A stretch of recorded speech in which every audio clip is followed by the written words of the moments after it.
Bismillahirrahmanirrahim. Assalamualaikum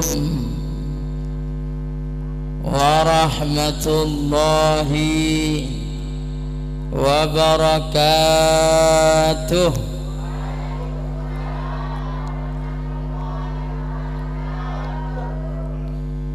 Balik kampung membeli beras, tidak lupa membeli minyak. Bapak-bapak yang jawab salam saya dengan keras, saya doakan bininya ada 5.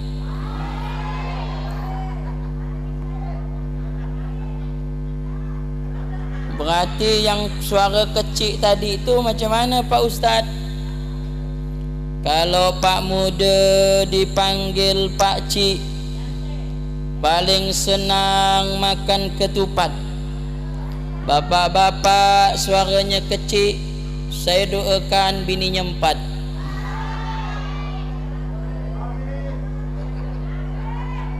Kira-kira berimbang tak ni? Berarti dua-duanya dapat lah ya. Yang besar 5, yang kecil 4. Alhamdulillah. Alhamdulillah. Alhamdulillahillazi ja'alana minan nasihin wa afhamana min ulumil ulama rasikhin.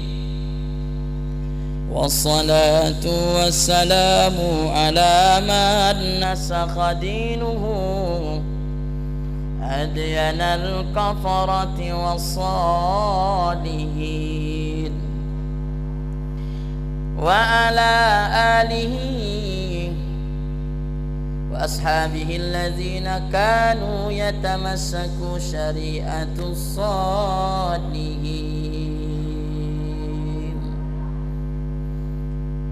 اللهم صلِّ وسلم على سيدنا ومولانا محمد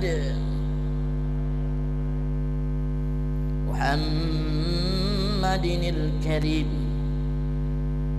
المنزل وإنك لعلى خلق العظيم.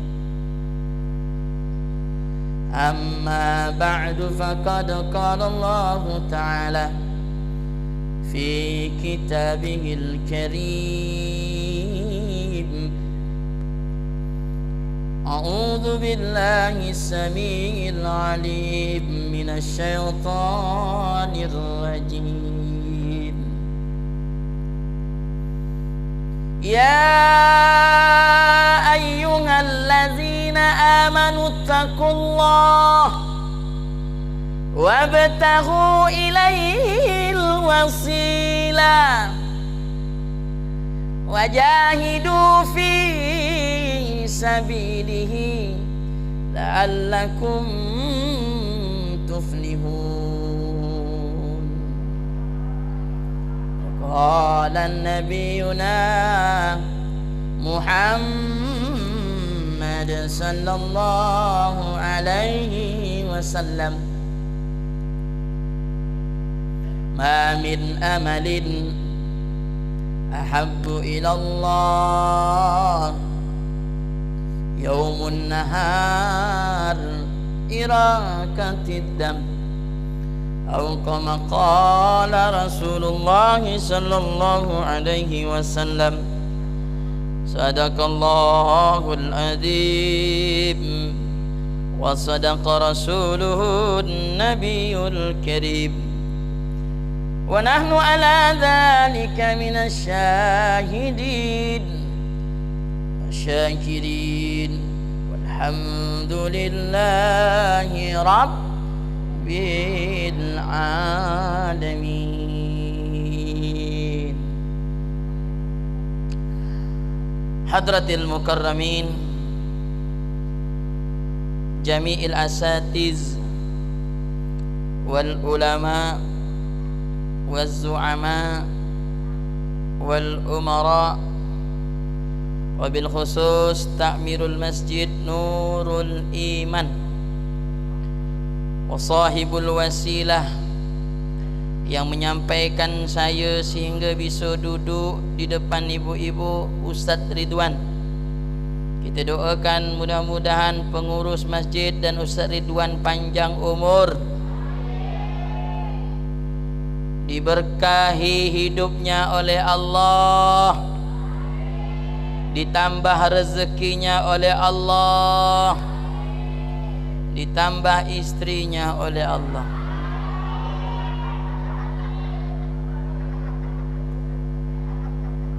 Ada istri Ustaz Ridwan di sini. Bilang amin juga tadi. Masya Allah Ustaz. Saya kan doa yang terkabul tuh karena ada aminnya. Nah, kalau tak dikasih amin tak terkabul tadi itu. Alhamdulillah. Tomato aku maneng malebi urane makundre. Agak kare baki deng, agak ki sembah Allah Ta'ala, tak koceng pula, tak koceng pula disembah Allah Subhanahu. Pak Haji, Bu Haja, toko-toko agama, toko-toko masyarakat, toko bangunan, toko sembako, muslimin muslimat, mukminin mukminat yang sudah kawin atau yang belum sunat, insya Allah semua hadir pada malam ini diberkahi oleh Allah. Amin ya rabbal. Ibu-ibu, bapak-bapak, jamaah Masjid Nurul Iman, calon-calon penghuni surganya Allah Subhanahu wa Ta'ala. Tak lama lagi kita akan menyambut suatu pesta yang besar, pesta yang agung, hari yang mulia, bulan yang mulia. Sampai-sampai ini bulan disebut langsung oleh Allah, inna iddatash syuhur indallahi isna asyara syahra min kitabillah yauma khalaqas samawati wal ard minha arba'atul hurum.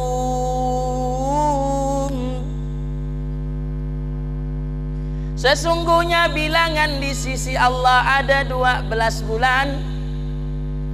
Bulan di sisi Allah itu ada 12 bulan. Kapan itu ditetapkan? Yauma khalaqas samawati wal ard, ketika Allah jadikan langit dan bumi, maka 12 bulan itu ditetapkan oleh Allah. Dan di antara 12 bulan itu ada 4 bulan minha arba'atul hurum, 4 bulan yang dimuliakan oleh Allah. Pertama bulan Muharram, yang kedua bulan Rajab, yang ketiga bulan Zulqa'dah, yang keempat bulan. Sehingga kalau ada orang lahir bulan ini namanya Hali, dipanggil Maija atau Waija. Kalau lahirnya di bulan Zulhijjah. Kalau lahir bulan Zulqa'dah, Maida.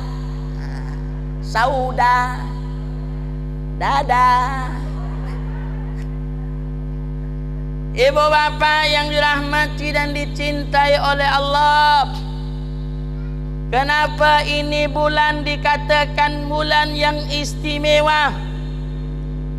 Kenapa ini bulan dikatakan bulan yang agung?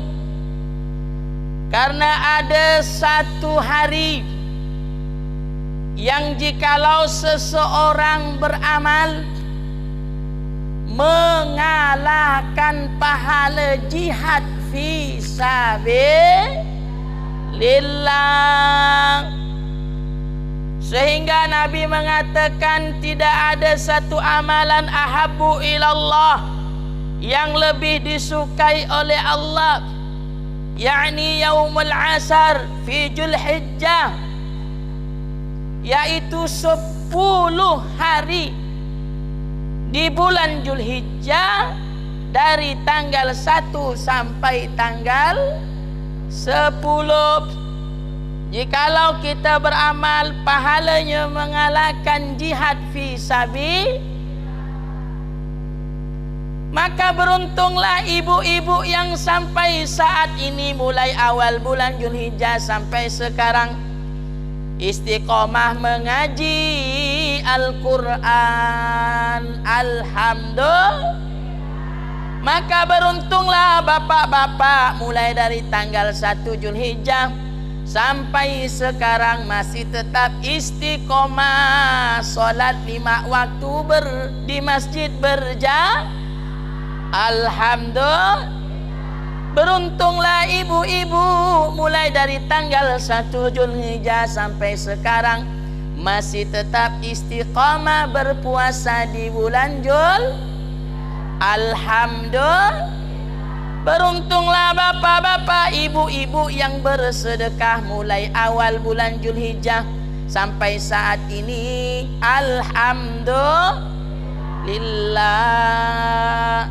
Kata ulama, semua amalan-amalan baik di bulan Zulhijjah ini dilipat gandakan oleh Allah selain daripada dihitung jihad fi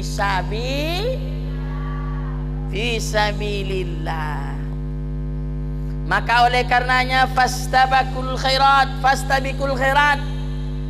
Ini bulan karena amal kita dilipat gandakan, maka berlomba-lombalah kita ngaji Quran, berlomba-lombalah kita solat duha, berlomba-lombalah kita berpuasa, berlomba-lombalah menyantuni anak yatim, berlomba-lombalah kita berpuasa, karena pahalanya berlipat. Sebaliknya, jikalau engkau bermaksiat di bulan ini, kata ulama, maka dosanya pun berlipat-lipat kan. Maka jangan ngintip orang di bulan ini.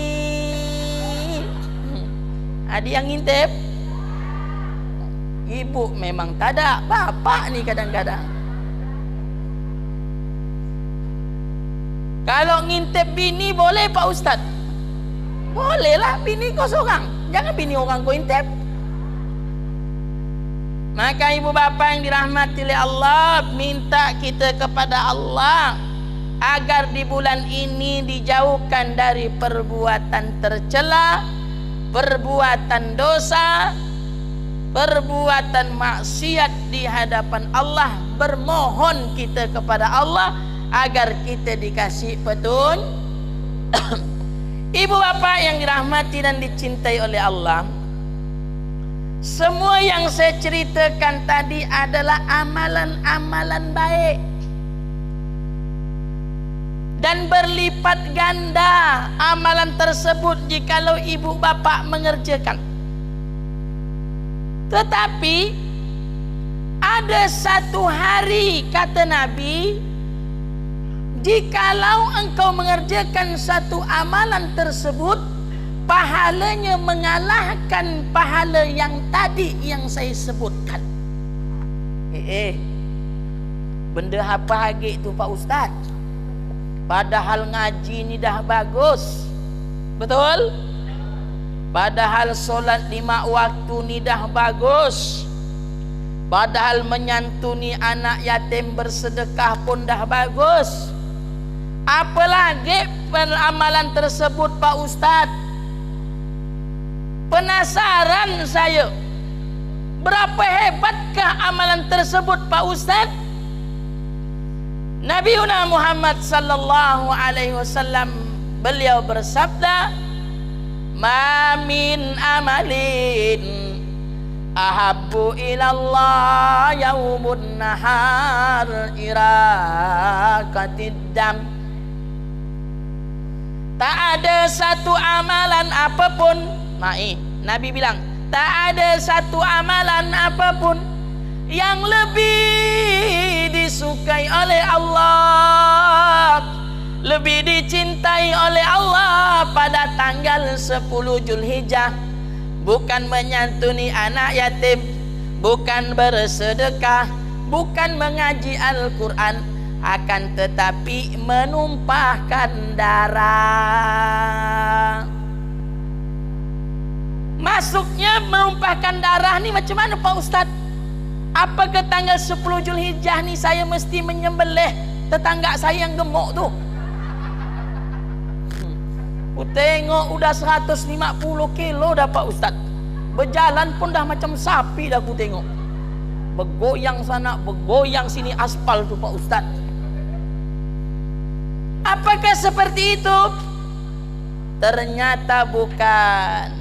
Iraqatid dam yang disabdakan oleh baginda Nabi adalah menyembelih binatang menyembelih onta, menyembelih lembu, menyembelih kambing, menyembelih domba. Maka perbuatan inilah yang dilakukan oleh semua para anbiya alaihi salatu wassalam. Jadi mulai dari Nabi Adam sampai Nabi Muhammad sallallahu alaihi wasallam, semua berkorban, mempersembahkan sesuatu di hadapan Allah. Apalagi yang lebih populer cerita kurban ini, yaitu kisahnya Nabi Allah Ibrahim dengan putranya, yaitu Nabi Allah Ismail. Ustaz, bisakah Ustaz ceritakan cerita ini? Bisa. Tapi ini ceritanya panjang. Saya singkat-singkat saja, mengingat ceramah kita ini hanya 3 jam saja di sini. Ada 3 jam tak kira-kira ceramah kita ni? Ada? Mana ada? Ibu ni buta ya. Ibu bapa yang dirahmati dan dicintai oleh Allah Subhanahu wa taala, itulah amalan yang paling disukai, dicintai oleh Allah dari amalan lain. Cukup 1 hari itu pada tanggal 10 Jul. Nabi sendiri yang mengatakan seperti itu. Innaha la ta'ti yaumal qiyamah. Pada hari kiamat nanti, tanduknya, bulunya, kukunya akan menjadi saksi di hadapan Allah. Belum darah itu jatuh ke bumi, niat orang berkorban sudah diterima oleh Allah. Maka jadilah kamu orang-orang yang senang untuk berkorban. Bo, hai, piye kabare? Api, agak kereba. Alhamdulillah. Saya nak tanya ibu-ibu boleh? Saya nak tanya bapak-bapak boleh? Kira-kira ada ndak orang masak sop menggunakan tanduk? Tanduk? Ada kali. Ibu kali tak tengok. Kira-kira ada ndak orang masak rendang dari bulu sapi? Ada kali. Ibu tak tengok kali. Ada ndak kira-kira orang masak pecal lele? Pecal lele pula. Masak pecal menggunakan kuku sapi? Ada kali. Ibu kali tak tengok. Maka ibu bapa yang dirahmati oleh Allah, tak pernah kita tengok itu tanduk dimasak, orang belum pernah kita tengok itu bulu sapi dibuat rendang, tak pernah kita tengok itu kuku dimasak, semur pun tak pernah kita tengok. Jangankan tengok, bahkan itu bulu, bahkan itu tanduk, bahkan itu kuku dibuang begitu saja. Betul apa betul? Ada ndak kira-kira orang setelah menyembelih itu tanduk dibawanya ke rumah? Ada ndak? Ada ndak? Kalaupun ada, paling dibuat alat bekam. Dolok-dolok tu bekamnya pakai tanduk. Saya ingat betul di Sungai Kupang ada namanya Wak Badrun. Kalau dia membekam pakai tanduk sapi, dibakarnya di dalam tanduk itu, kemudian dihentaknya di belakang orang, diisap. Ku tengok sampai kurus Wak Badrun tu ngisap tu. Nasib api tak masuk dalam mulut. Maka ibu bapa yang dirahmati dan dicintai oleh Allah Subhanahu wa ta'ala, ini menunjukkan bahwa yang tidak ada manfaatnya saja bermanfaat di hadapan Allah, yang tak ada artinya menurut manusia tapi bernilai di hadapan Allah. Apalagi dagingnya, apalagi kakinya, apalagi kulitnya. Betul? Saking berartinya kadang-kadang kaki pun gaib. Ya Allah Pak Ustaz, sudah ku jaga betul-betul kaki ni Pak Ustaz, tetapi kaki ni punya hantu bangkit Pak Ustaz. Hilang kaki ni Pak Ustaz. Fikir Pak Ustaz, kata dia. Rupanya panitia sudah masukkan dalam karung. Panitia ternyata yang bertebiat macam ini. Maka ibu bapa yang dirahmati dan dicintai oleh Allah, inilah yang dikisahkan oleh Nabi Allah Ibrahim alaihi salatu wassalam, yang termaktub di dalam Al-Quran. Ketika Nabi Allah Ibrahim hendak menyembelih putranya, yaitu Nabi Allah Ismail, setan pun datang.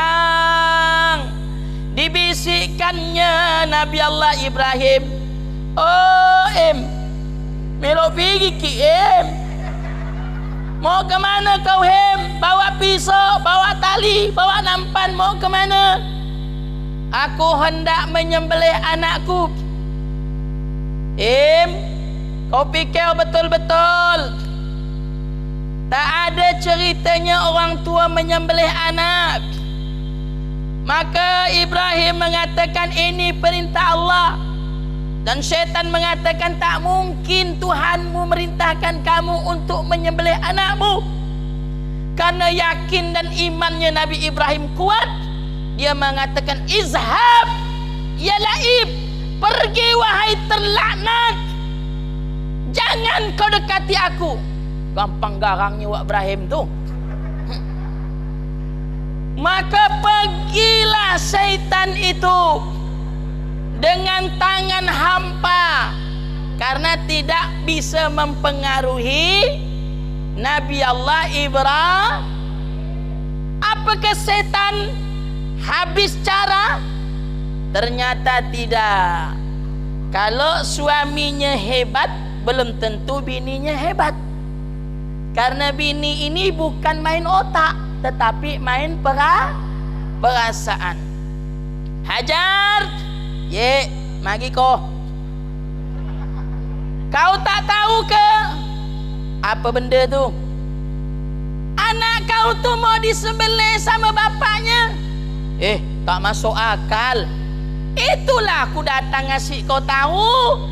Tak masuk akal lah cerita ni. Siapa yang memerintahkan dia? Kata Siti Hajar, bertanya kepada syaitan.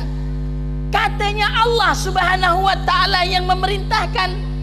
Maka Siti Hajar mengatakan, hei terlaknat, jangankan putraku Ismail, jikalau ada perintah Allah untuk menyembelih diriku, aku pun siap untuk disembelih. Allah mak, ini lebih garang gini. Dek udi ye, capuk modal aku ye, habis modal aku ni, kata dia. Oh, ini lebih parah daripada Ibrahim ni. Itulah hebatnya wanita yang beriman. Nah, setan tidak habis cara. Dia merasa bahwa Ibrahim tak bisa dipengaruhinya. Siti Hajar pun juga begitu. Maka dia mulai mendatangi Nabi Allah Ismail.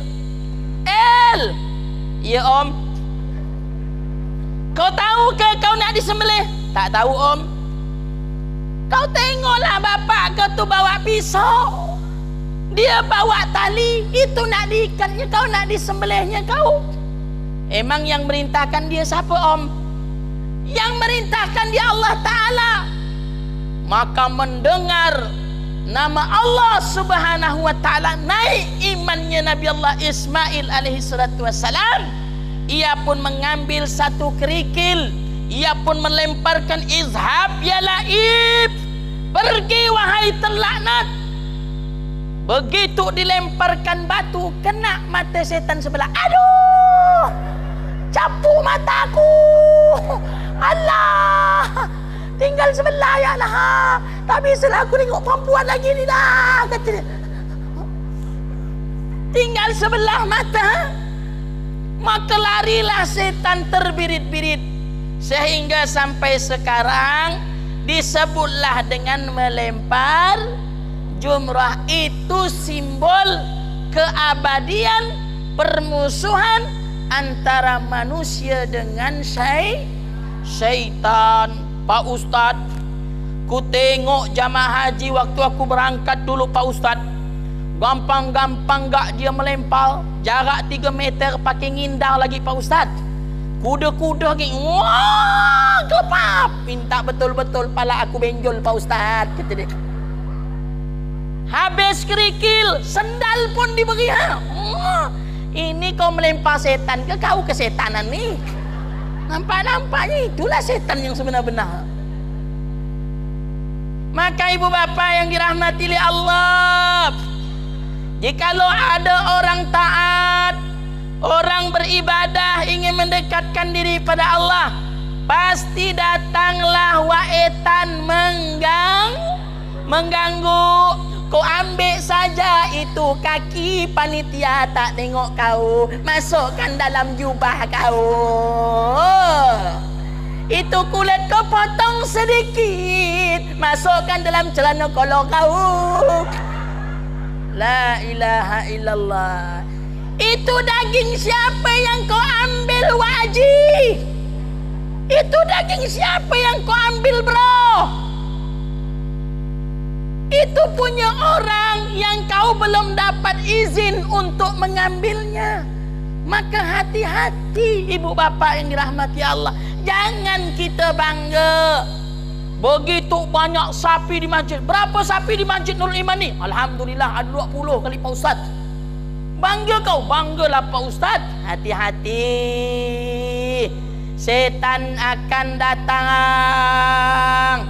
Kalau makin banyak sapinya, setan pun datang satu RW. Mulai dia bisikkan kiri kanan, tak bisa masuk Ustaz Ridwan, maka dia masuk wak bacok. Cok, alah cok, alah cok, alah, kata dia. Maka ibu bapa yang dirahmati, ada nama wak bacok sini.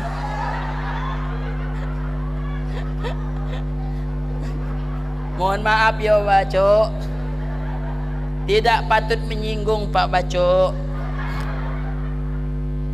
Ibu bapa yang dirahmati dan dicintai oleh Allah Subhanahu wa taala. Maka ada yang bertanya dengan saya, Pak Ustadz, jikalau daging korban itu diambil tanpa izin bagaimana? Haram hukumnya. Karena pembagian daging korban ini kata Rasulullah ada 3. Yang pertama, wa yatasaddaqu su'alu bisulus, 1/3 diberikan kepada orang yang meminta. Kemudian 1/3-nya lagi diberikan kepada jiran, fuqara'i sulus, jiran tetangga-tetangga. Yang lebih utama adalah itu jiran jarang-jarang mungkin tak pernah makan daging sapi. 1/3-nya lagi ahli baitihi min sulus, 1/3-nya diberikan untuk orang yang Pak Ustadz, saya 10 tahun lamanya Pak Ustadz berkorban di masjid ini, sedikit pun daging tak pernah saya merasa Pak Ustadz. Alhamdulillah, begitu saya mengalihkan kurban saya, ternyata jatah saya banyak rupa Pak Ustadz. Boleh ke saya makan ni Pak Ustadz? Macam mana pula tak boleh? Bukan apa Pak Ustadz, selama saya 10 tahun berkorban ni panitia tak pernah dikasihnya saya Pak Ustadz. Panitia mana? Itu siapa Pak Ustaz. Maka ibu apa yang dirahmati oleh Allah, fikih korban ini mesti paham kita kaji, terutama panitia-panitia korban. Karena panitia ini adalah penyambung, pembantu daripada orang yang berkorban. Kalau kita melihat dari hukum asalnya, Nabi menyembelih sendiri, kemudian Nabi membeli sendiri, kemudian Nabi mendistribusikan sendiri. Tidak pernah ada terbentuk panitia-panitia korban. Jikalau ada sekarang terbentuk itu panitia, mungkin karena berkorban itu sibuk ataupun dia takut untuk menyembelih. Begitu dia nak nyembelih sapi, sapi pun menengok dengan tatapan wajah menyeramkan. Apa kau, kata dia. Akhirnya sawanlah kita, ataupun kita tak bisa nengok darah. Begitu nengok darah, tiba-tiba kita pingsan, maka diserahkanlah ke masjid. Masjid pun membentuk panitia-panitia pembantu dalam pelaksanaan kurban. Cuman hati-hati, karena daging korban itu tidak boleh dijadikan upah. Jikalau itu daging korban dijadikan upah, hukumnya haram. Jadi bagaimana Pak Ustadz? Saya nak berkorban, kemudian saya nak kasihkan itu panitia. Jangan dijadikan upah, tetapi kata ulama, jadikan sebagai hadiah. Ini hadiah saya untuk kau. Kalau upah itu kata ulama adalah memberikan berupa duit, itu namanya Maka saya sering katakan, ibu bapa kalau nak berkorban tak usah bingung-bingung, tak usah susah-susah. Bawa tempat pemotongan sana, kasih namanya biar dia yang menyembelihkan. Kalaulah hanya menyembelih, menguliti, kemudian membersihkan usus, biayanya 350. Kalaulah sama dengan nyincang mungkin sampai 500, maka daging itu tinggal kita bawa ke rumah saja.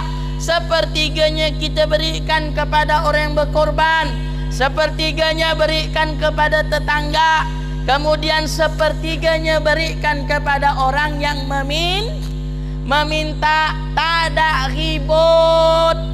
Kalau di masjid kadang-kadang datang orang tak kita kenal, tiba-tiba pakai motor, kadang-kadang satu motor bertenggek 5 orang. Betul?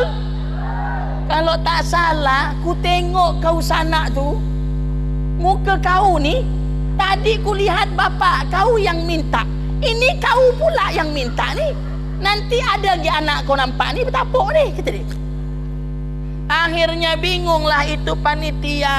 Maka ibu bapa yang dirahmati dan dicintai oleh Allah, kadang kita sendiri yang mengundang itu benda sehingga datanglah orang yang tidak kita kenal. Betul? Saya tidak mengatakan jikalau kita buat di masjid itu salah. Cuman kadang masjid ini akadnya beda dengan akad korban. Itu masjid wakaf orang, bukan wakaf korban. Itu infak duit berkeliling setiap Jumat, ataupun sudah standby to amal untuk masjid, bayar air, bayar listrik, tiba-tiba dipakai untuk korban. Akadnya sudah beda. Maka kata ulama, nanti bisa jadi haram. Pehe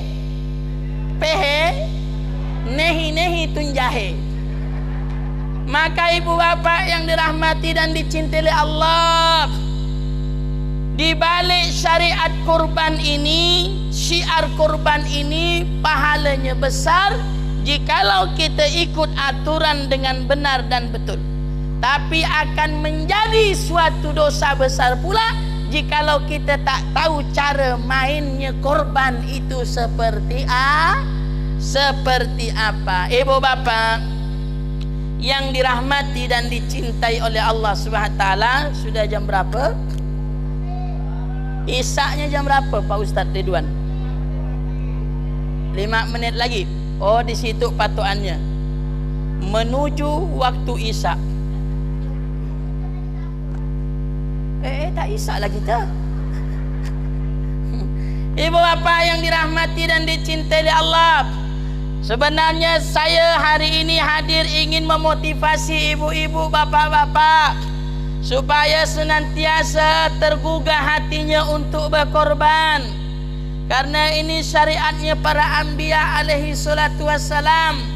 Seluruh para anbiya berkorban untuk agamanya Allah Subhanahu wa taala. Maka ulama menyampaikan syarat-syarat kurban dikaji dalam ilmu fikih. Jikalau kita tidak mampu, binatang yang musinna, yang sudah ganti gigi, itu binatang jantan, dia sudah ganti gigi. Kalau sapi sekitar 2 sampai 3 tahun. Kalau kambing 1,5 sampai 2 tahun sudah berganti gigi. Lepek ni sina, udah tanggal giginya, maka itu syarat yang lebih afdal. Dan harganya kemungkinan rata-rata 3 juta, 4 juta, bahkan 5 juta, tergantung postur badannya itu kambing besar atau kecil. Pak Ustaz, degaga duitku Pak Ustaz 2 juta mas sulit senar. Kalau 2 juta mahal betul Pak Ustaz, maka diberikan solusi.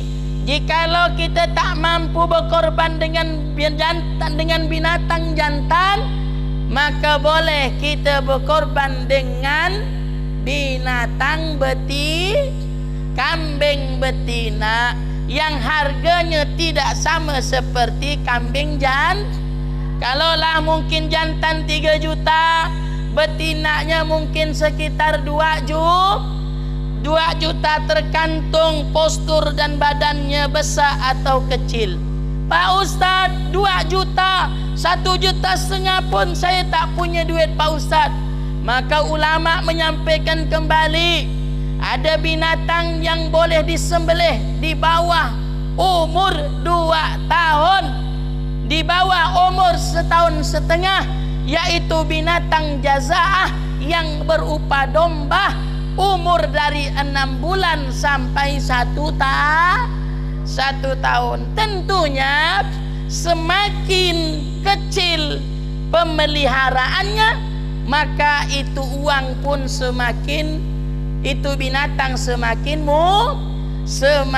murah. Mungkin jikalau domba umur 6 bulan 7 bulan mungkin harganya sekitar 800 ataupun 900, tapi kata ulama ini hanya boleh diperuntukkan untuk domba, tidak boleh kambing.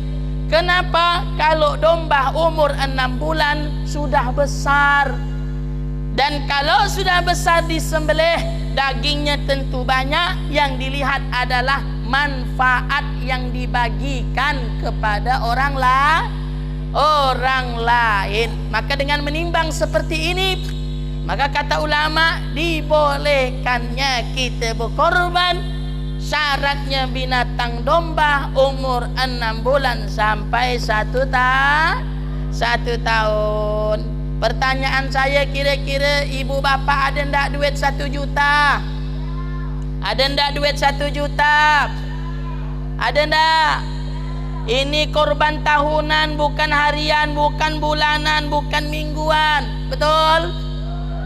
Ibadah harian yang kita kerjakan hari ini harian. Ada ibadah mingguan, puasa Senin Kamis, solat Jumat secara berjamaah, itu ibadah Ada ibadah bulanan, puasa Ayyamul Bid tanggal 13, 14, 15, itu untuk bulanan. Kemudian ada ibadah tahunan, selain dari puasa Ramadan, kita diperintahkan untuk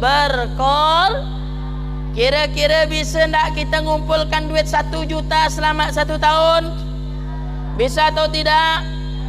Baru-baru ini ada sebuah cerita, seorang nenek di Jawa sana, nenek yang rentap di suatu kampung. Setiap tahunnya ini nenek berkorban, padahal ini nenek layak mendapatkan kurban. Karena di antara rata-rata duafa dan fakir miskin, nenek inilah yang paling miskin, yang paling lemah di antara orang-orang yang lemah. Sepatutnya dia yang mendapatkan daging kurban, tetapi subhanallah, ini nenek karena ada niat yang kuat, dia tabung itu uang setiap hari 1.000, kadang 2.000, dan ini nenek tidak mempunyai pekerjaan. Kadang-kadang dikasih orang duit tersebut dan dia tabung sampailah 1 tahun, terkumpullah duit 3 juta. Setiap tahun terkumpul itu uang, dia beli 1 ekor kambing. Dari cerita ini, kira-kira orang yang berkorban itu mau atau mampu? Mau atau mampu? Kalau kita mau, insya Allah, Allah akan bantu. Kalau ada niat yang kuat, pasti datang pertolongan Allah.